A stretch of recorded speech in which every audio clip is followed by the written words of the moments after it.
आर्य समाज के संस्थापक महर्षि दयानंद सरस्वती 1879 में बरेली पहुंचे।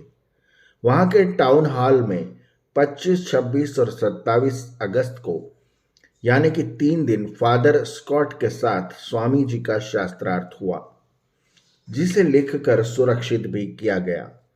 शास्त्रार्थ का विषय था, क्या ईश्वर पापों को क्षमा करता है?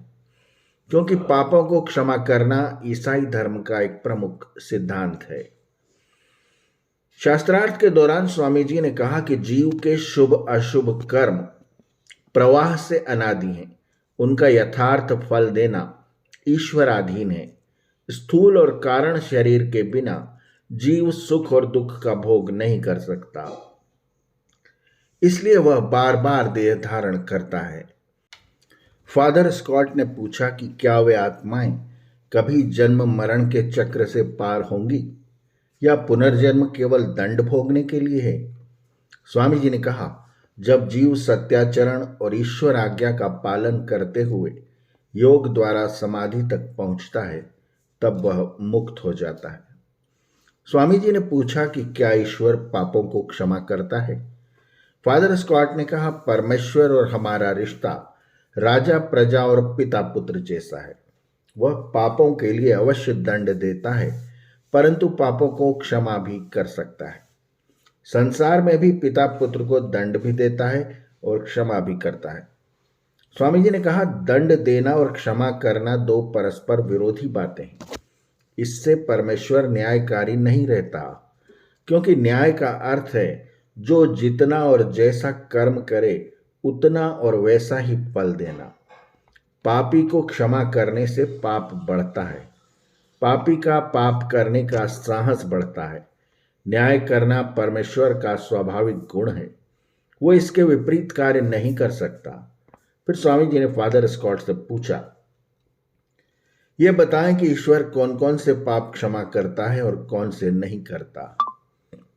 फादर स्कॉट ने कहा, यह तो हम नहीं बता सकते कि ईश्वर कहां तक दंड देता है और कहां तक क्षमा करता है। स्वामी जी ने कहा, क्षमा से पाप की निवृत्ति मानना ठीक नहीं। पिता भी पुत्र के सभी पापों को क्षमा नहीं करता। वेदों में कहीं भी पाप का क्षमा होना नहीं लिखा है। फादर स्कॉट ने पूछा, यदि ईश्वर पापों को क्षमा नहीं करता तो फिर उसकी स्तुति और प्रार्थना से क्या लाभ, और फिर उसे दयालु भी क्यों कहा जाए? स्वामी जी ने उत्तर दिया, मनुष्य के लिए ईश्वर की स्तुति, प्रार्थना और उपासना सभी बहुत आवश्यक है। स्तुति से मनुष्य की प्रीति ईश्वर में बढ़ती है, उसका ईश्वर में विश्वास होता है, और ईश्वर के गुणों का स्मरण करने से हमारे गुण, कर्म और स्वभाव में सुधार होता है। प्रार्थना से मनुष्य में निराभिमानिता आती है और आत्मबल बढ़ता है। उपासना से परमेश्वर का सामीप्य और साक्षात्कार होता है। मनुष्य में कष्ट सहन करने की शक्ति बढ़ जाती है। वह बड़ी से बड़ी आपत्ति में नहीं घबराता, वह मृत्यु के मुख में भी हंसता रहता है। अब रही ईश्वर के दयालु होने की बात, तो क्या यह उसकी दया नहीं है कि वह माँ के पेट से मरण पर्यंत हमारी रक्षा करता है? और क्या यह उसकी दया नहीं है कि वह हमारे पापों का दंड देकर हमारा सुधार करता है?